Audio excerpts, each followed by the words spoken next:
Marhaba.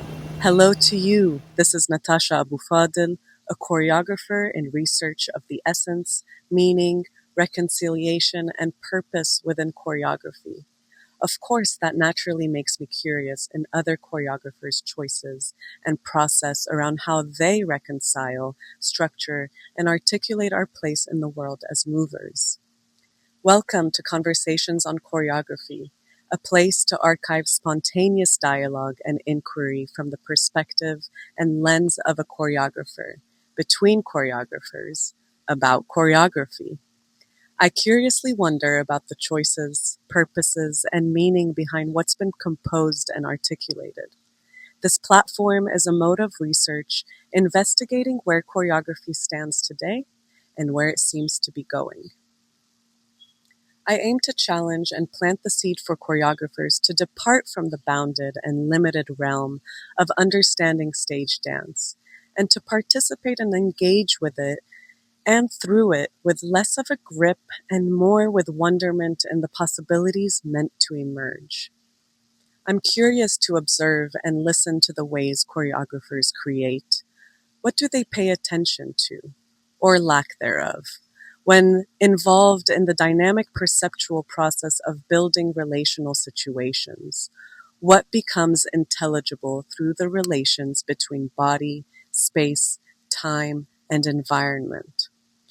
So the base question here is, what does it mean to explore the composition and articulation of choreography as being in the world through movement, as something more foundational than just the arrangement of mere steps for the sake of decorative aesthetics and presentational technical skills, but rather as a way of being through which we come to know the world, relate to others, and understand ourselves? How can creating on the basis of this question transform the ways choreographers and dancers engage and enact through the art of dance? Thank you, shukran, and enjoy Conversations on Choreography.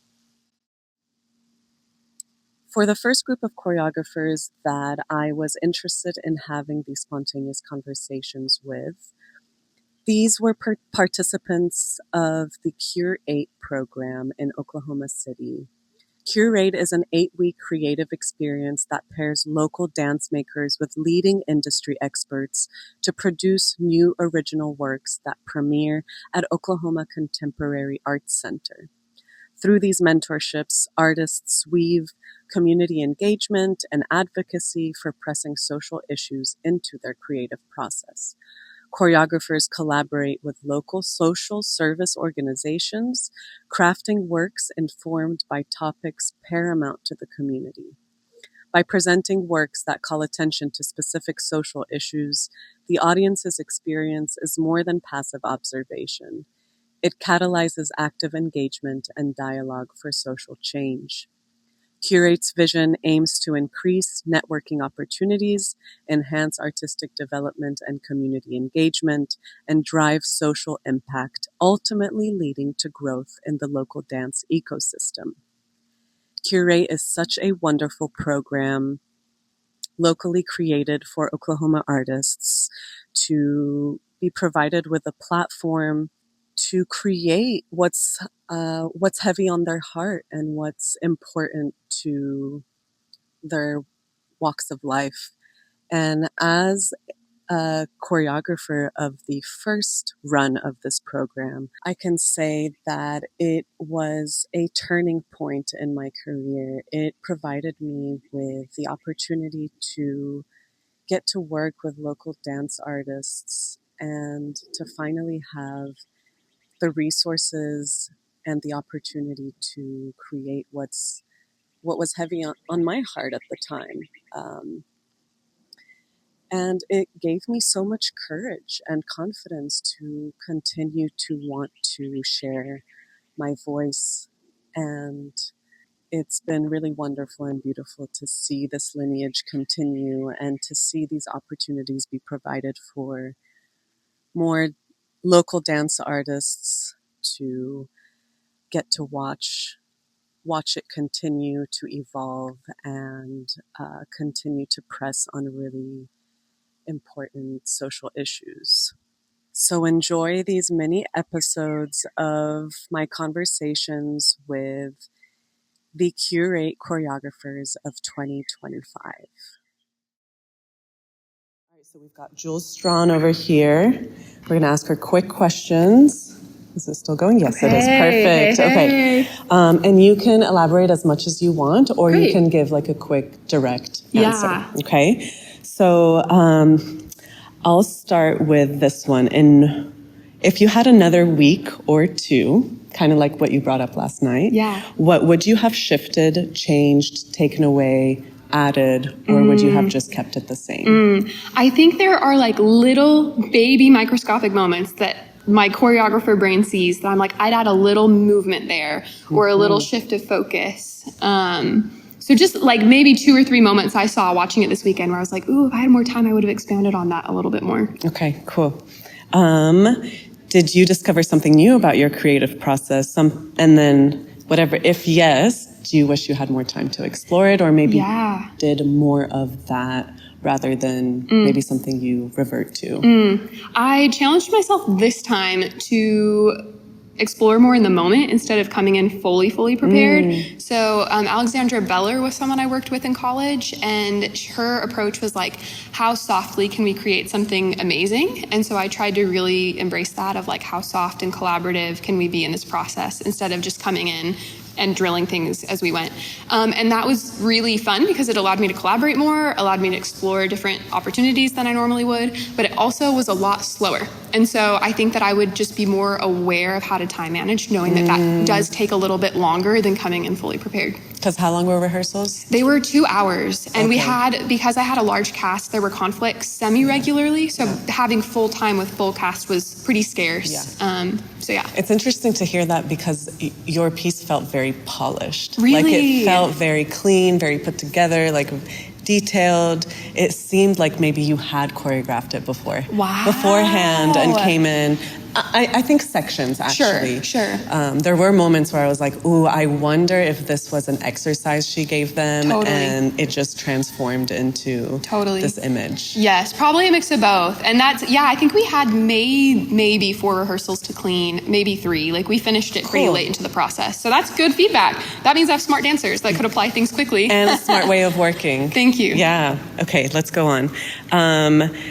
Do you feel that your piece justified your topic or like the way that you wanted to explore your topic? I would say yes, because I don't have perspective on that because it's my piece necessarily. I can make an opinion, but I don't have, I have just my opinion, but I've had multiple people who are professionals or who themselves have experienced generational trauma come up and tell me how accurate it felt to their experience and the source material. So beyond like my objective opinion of yes or no, I have like some external, like it reached the people I wanted it to reach. So I would say yes. That's beautiful. And you felt that they felt that way through the movement choices that you had? Yes, they said they could see the storytelling really clearly and they saw either themselves or their clients in it and that it was very healing for them. Cool. That's a huge compliment. Yes.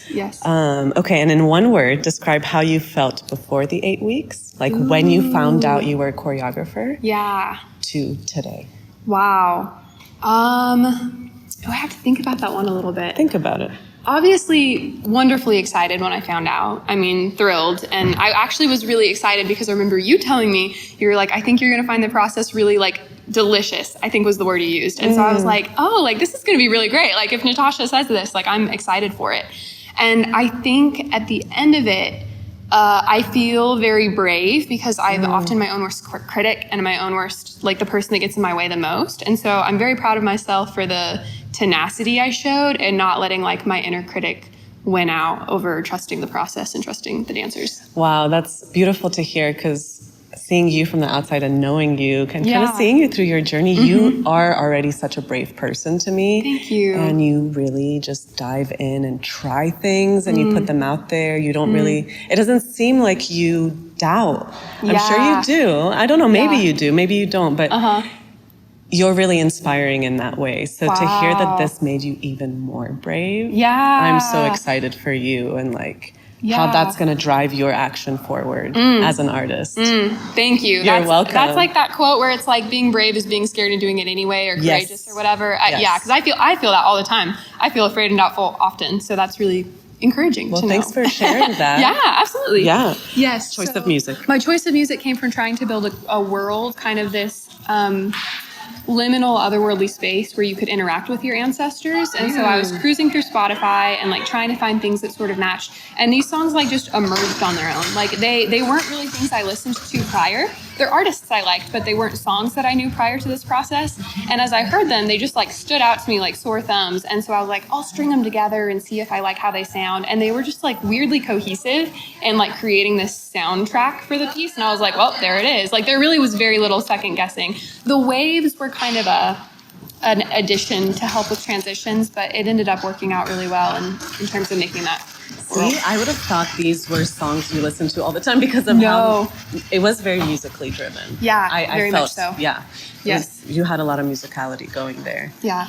And then, the moments where they touched faces and those human moments. Yes. Yeah, I was, again, like, for me, because I'm just weird, what about this and the stacking? What could emerge out of... I like that.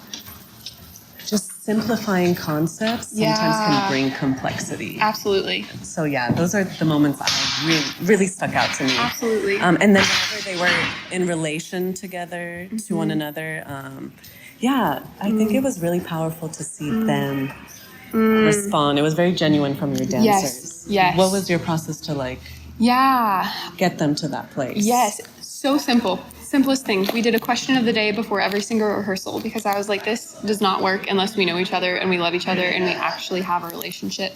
And selfishly, I just want to get to know them better. Of but course. Also, I just felt like that camaraderie is where dance should come from instead of like just this aesthetic. It should come from the inside out. So I was very, very purposeful about trying to like help us stay connected and get to know each other from the get-go so that we could grow as a unit. Organically. Yeah. And we also discussed a lot about the roles of who each of them were. We had the matriarch, we had kind of our lead and the child. And so we discussed like what those dynamics look like. I could see that. Okay. Anything else you want to say?